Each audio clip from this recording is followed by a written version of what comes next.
Now let's introduce some terms used in the radiation heat transfer. The first term is absorptivity, second term is reflectivity, and third term is transmittivity tau.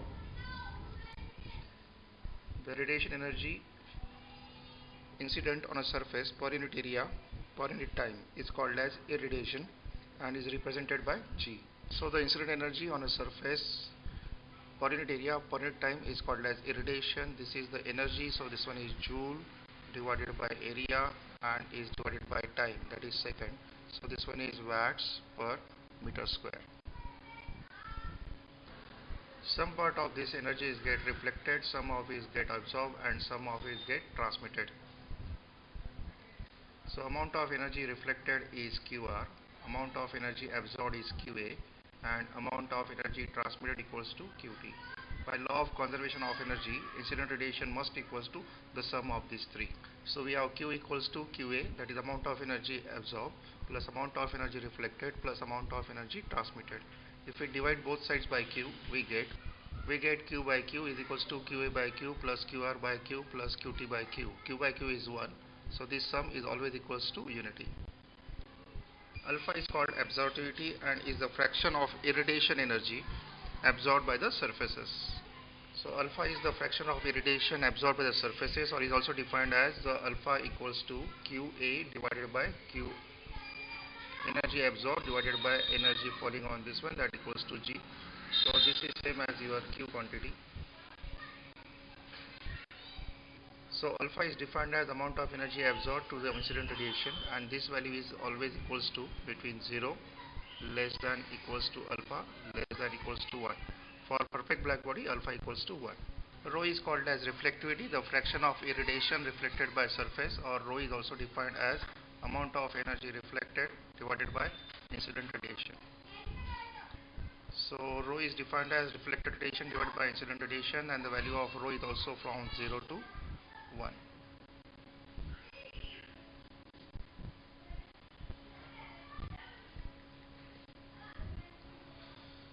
Tau is called as transmissivity and is the fraction of incident radiation by the surface, and is defined as tau equals to QT, that is amount of energy transmitted divided by incident radiation falling on this one, and the value of tau is also from 0 less than equals to 1. So minimum value is 1, and if we define these three ratio, we can find out this quantity is always equals to what? Alpha, that is QA by A, this is R, that is rho, and this one equals to tau. So this sum is always equals to 1. For a black body,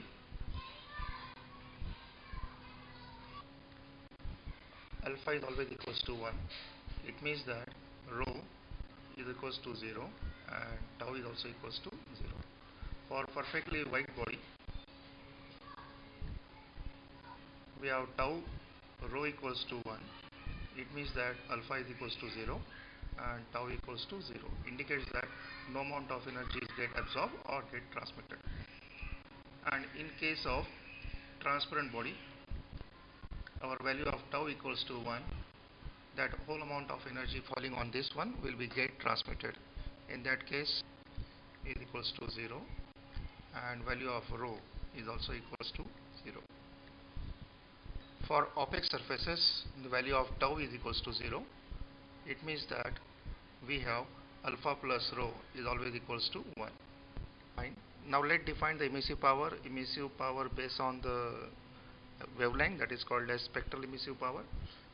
So emissive power is the amount of energy emitted per unit time per unit area is called as emissive power, and the unit of this quantity is watt per meter square. The emissive power of a black body is the maximum and is given by Stefan Boltzmann's law. EB equals to sigma into T to the power 4, where sigma is called as Stefan Boltzmann constant and T is the temperature in Kelvin. Sigma is Stefan Boltzmann constant is 5.67 10 to the power minus 8 watt per meter square Kelvin to the power 4. Essentially the temperature must be in Kelvin. Is the amount of radiation energy emitted by the black body at an absolute temperature T per unit time per unit surface area and at a particular wavelength.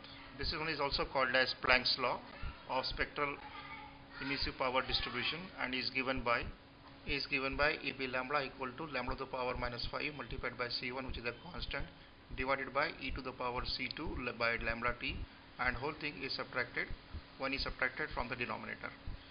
This unit is also watt per meter square. Above law is valid in the vacuum as well as gases, where C1 and C2 are constant. The value of C1 is 3.742 10 to the power 8. This unit is watt per micron per meter square, and C2 is 1.439 10 to the power 4. This unit is micron Kelvin. Spectral emissive power distribution can be plotted on y-axis, and x-axis your lambda wavelength. At any particular temperature, you will get a graph something like this. The lambda from 0, it go on increasing and then again go on decreasing. At a particular wavelength, this value is max, so it is represented by lambda max, that is EB lambda. And the wavelength at which this is maximum is represented by lambda m. And this is a graph of at particular temperature T. The relation between EB lambda and lambda m with respect to any particular temperature is given by Wien's law. So what the Wien has done is he has find out a maxima for this equation. So he has differentiated EB lambda with respect to lambda and equated to 0, and he got a condition that lambda m multiplied by T is always constant, and the constant value come out to be 2892 m into K. Now it is directly observed that lambda and T, they are the inverse function. So lambda m is inversely proportional to T. So let's consider this one is a graph of at temperature T1. The corresponding value is lambda m1.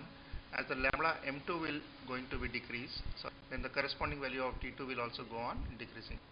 So this one is T2, and since the lambda m2 is more than lambda m1, it means that the value of T2 is less than T1. Finally, we introduce the Kirchoff's law, and the Kirchoff's law is applicable for total hemispherical emissivity of a surface at temperature T is equal to its hemispherical absorptivity for radiation coming out from the black body at the same temperature. That is, according to Kirchoff's law, alpha is same as emissivity. As we know, for a fixed surface, the transmissivity is always equals to 0. So alpha plus rho is always equals to 1, or alpha can also be equals to 1 minus rho. Now this alpha is same as epsilon, so we can write emissivity is also equals to 1 minus rho. This term is useful when defining the radiosity. We already introduced the black surface. Now we introduce the diffuse surface and the gray surface. The diffuse surface is the surface which its properties are independent of its direction, whereas the gray surface is one whose property are independent from the wavelength. So the diffuse surface is one which properties are independent of the direction, and the gray surface is one the properties which are independent of wavelength. They are not defined on the basis of the colors, rather than defined on the basis of direction of independent of the direction of this and wavelength. Let's introduce the view factor and its concept, and how we can calculate the view factor for different configuration. The radiation heat transfer between the surfaces depends on the orientation of surfaces related to each other, as well as on the basis of radiation properties and temperature. So we can say that the radiation heat transfer Q by heat transfer by radiation is dependent on surface property, that will be epsilon. Some view factor will be there like F12, and the temperature of the body, and is to the power 4. So in general, the view factor or the shape factor is a purely geometrical parameter that accounts the effects of orientation on the radiation between the two surfaces, between the surfaces. In finding the view factor, we have to make certain assumptions. The very first assumption is that we have a uniform radiation in all directions. So assumption number 1 is uniform radiation in all directions. It means that the temperature of the body is always uniform, or is isothermal condition. And secondly, the medium is diffuse. The second assumption is also very useful. The medium between the two surfaces does not absorb or emit or scatter any type of radiation. So with the help of these two assumptions, we will make certain rules. Normally, shape factor is denoted by Fij, that is the fraction of radiation leaving the surface I that strikes the surface J. So we have a shape factor 1, 2, or 2 1 if we have two bodies, or if we have three bodies, then we have a shape factor of 1 1 1 3 1 2 3 1 3 2 3 3, like this. If we consider two surfaces that they do not see each other, in that case the shape factor Fij equals to 0. So no amount of radiation will going to fall on the second body, because body number 1 will not going to see any part of the body number 2. And if the body number 1 is completely surrounded by body number 2, in that case with the shape factor equals to 1. So if Fij equals to 1, it indicates that the surface J is completely surrounds the surface I. The value of shape factor is normally from 0 less than equals to Fij, and is maximum value equals to 1. So if we consider the plane surface and the radiation is coming out in all directions, none of this radiation will fall on the body itself. So we can conclude that the shape factor for this, that is 1 1, is equals to 0. So for plane surfaces in general, the shape factor II is always equals to 0. Similarly, in the case of convex surface, all radiation coming from this one will go always outward. None of the radiation will fall on the convex surface itself. So in this case also, the shape factor 1 1 is equals to 0, or in general Fii is equals to 0. But if we see the concave surface and if we try to show the directions of the light emission, then some of the light will fall on the body itself. So in this case the shape factor will not be equals to 1. So we have to compute this value. So this time the F11 is not equals to 0. So it always have some amount of energy will be absorbed by the self body. So if we consider the three body number 1 is shown by yellow color, body number 2 is this, and body number 3 is this, and they form a closed enclosure, then according to summation rule we can write that F11 plus F12 plus F13 equals to 1, or we can also write F21 plus F22 plus F23 is also equals to 1, or otherwise we can start with 3 F31 plus F32 plus F33. So if the three bodies are participating, we have 1 2 3 4 5 6 7 8 9, that is n square is the number of variables for us, that is different shape factors are n square. However, some additional rules we can use, that is for convex surface if we have, we can apply this rule, or sometimes we can use the reciprocity rule. If only two bodies participate in the radiation, then we can use the reciprocity rule as A1 F12 is equals to A2 F21. That is, the amount of radiation given by body number 1 is same as the amount of radiation given by body number 2 to body number 1. If we apply these two equations, then the total number of unknowns will come out to be 1 by 2 n into n minus 1. So we require this number of unknown factors that has to be calculated. So even we have n square as a number of variables in summation rule, but if we use the reciprocity rule, we can effectively reduce our number of shape factors into 1 by 2 into n minus 1. Suppose we have three body, so we should have 1 by 2 multiplied by 3 multiplied by 2. So maximum number of unknowns we should have equals to 3. If we know the 3, we can calculate rest others. Now let's calculate the shape factor between two parallel planes separated by a small distance. Let this one is body number 1 and let this one is body number 2. So we have two unknowns, but body number 1 is a flat surface, so we have 1 1 equals to 0, and body number 2 is also flat surface, so 2 2 is also 0. According to reciprocity rule, according to summation rule, we have 1 1 plus 1 2 is always equals to 1. So we can have F12 equals to 1.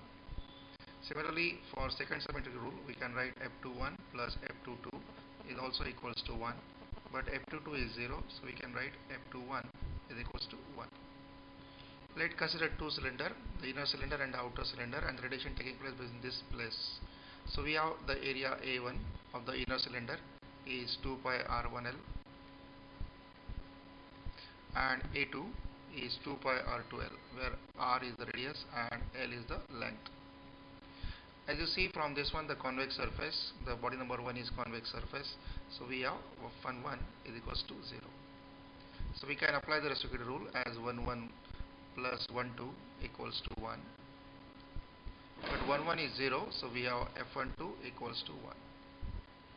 To find out the other two factors, that is 2 2 and 2 1, we will apply the reciprocity rule, which says that a1 f12 is same as a2 f21. You substitute for the area 2 pi r1l and area a2 2 pi r2l and shape factor f12 equal to 1. Everything is almost get cancelled. We get f21 equals to r1 divided by r2. And finally, we can have the summation rule as f21 plus f22 is equals to 1. But f21 is equal to already we find out. So we get f22 is equals to 1 minus r1 divided by r2.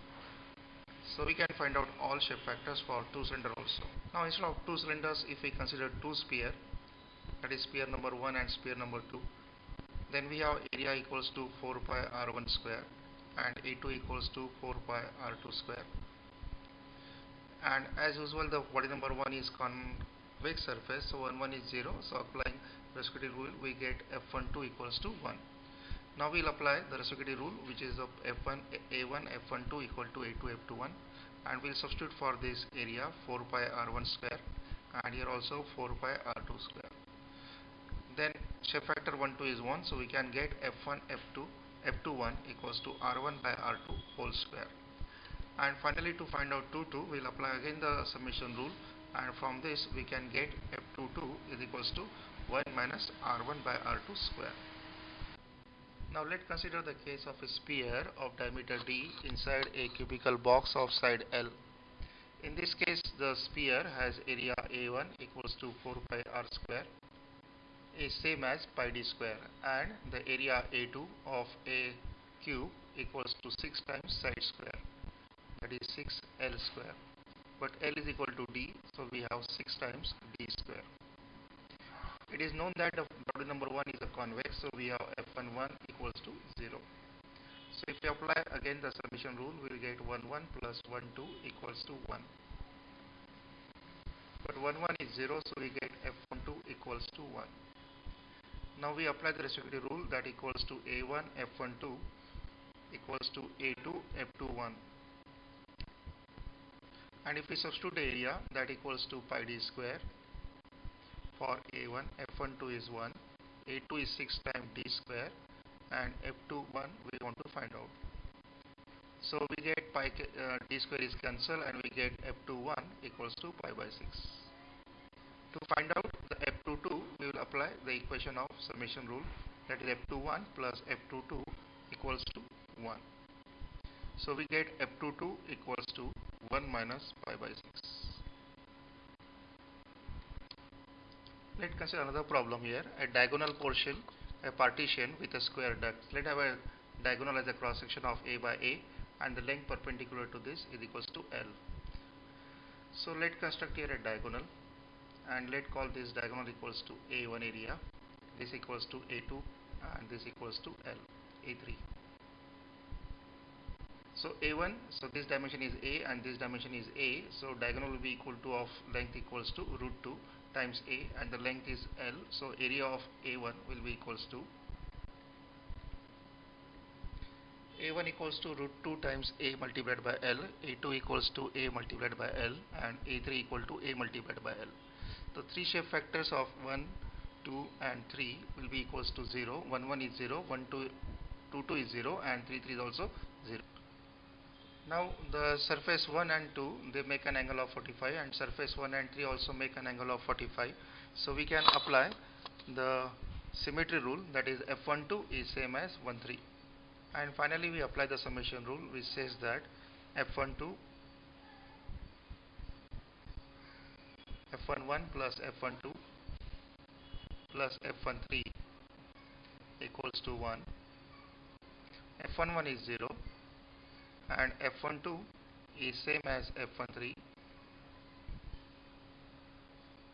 so we get f12 equals to 0.5,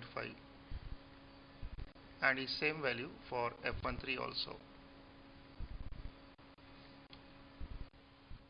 Now let apply the reciprocity rule, that is a1 f12 equal to a2 f21. A1 is root 2 times A multiplied by L, and F12 we have just calculated is 0.5. A2 is A into L into F21. So your A will be cancelled, L will be cancelled, and we get F21 equals to we get F21 equals to 0.5 multiplied by root 2, that equals to 0.71. Let's consider another problem here. Here we have a cylinder disc of diameter equals to D, and the cylinder length equals to L, and the length is same as diameter. Let we have this surface equals to one surface. So this one is surface number 1. Let's say this surface equals to 2, and let we have the bottom surface equals to 3.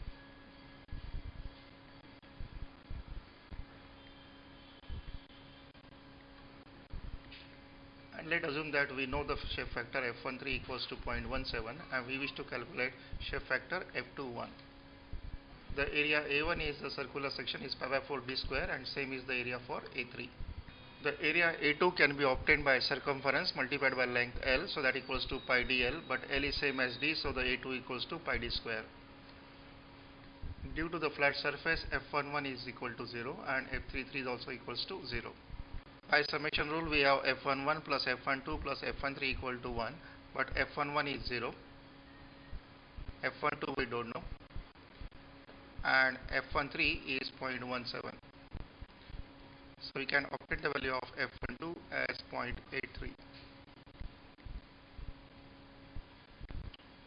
Now finally we apply the reciprocity rule, that is A1 F12 equal to A2 F21. So area A1 is pi 4 d square and F12 is 0.83, A2 is pi d square, which is same as pi dl, and we can find out the value of F21. So d square will get cancelled, even pi is also cancelled, so we left with 0.83 divided by 4. So the shape factor is very close to 0.21. So using these simple rules we can find out any complicated shape factors.